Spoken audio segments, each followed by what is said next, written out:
In this video, I'll show you how to use the powerful fillet and chamfer tools to transform your designs with ease. From simple corners to intricate arcs, you'll learn the tips and tricks to create professional quality drawings. Let's dive in and elevate your AutoCAD skills to the next level. To understand how the fillet and chamfer tools can be used, two drawings with some examples have been created in advance. I should mention that the fillet, as well as the chamfer tool, can be found in the Modify panel of the Home ribbon. Firstly, we need to learn how the fillet tool works. Once I activate fillet, I have to define its radius. So, I will click on the radius option in the command line, and as the shape on the left indicates, I will type the number 25 and press enter to specify the radius. Then, I will select the horizontal line first, and then the vertical line. The fillet is finished, and the command deactivates automatically. Moving to the next example,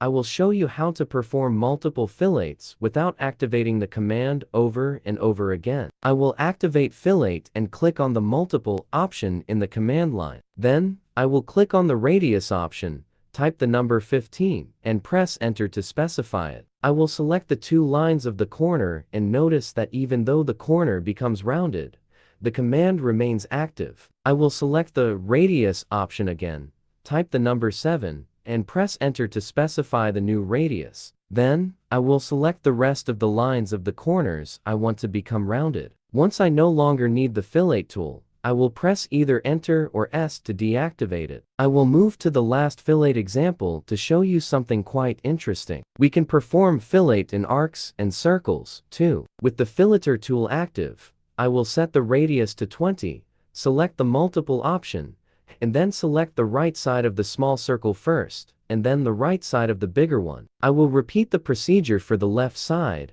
and notice that now, the two circles are connected by two arcs which are tangent to both circles. At this point, I will move on to the next drawing to show you how the chamfer tool works. We can chamfer a corner using two different methods. We can either specify the horizontal and vertical distance of the chamfer, or we can specify one of the two distances and the angle. But let's see the difference in an example. In the first example, I will activate the command and then select the distance option in the command line. Now, a message prompts me to specify the first chamfer distance. I will type the number 5 and press enter. Then another message prompts me to specify the second chamfer distance. This time, I will type the number 10 and press enter. Next, I will select the horizontal line of the corner first, and then the vertical line. The chamfer is finished, and the command deactivates automatically. Notice that the first distance was applied to the line that I selected first, while the second distance applied to the line that I selected last. In the next example,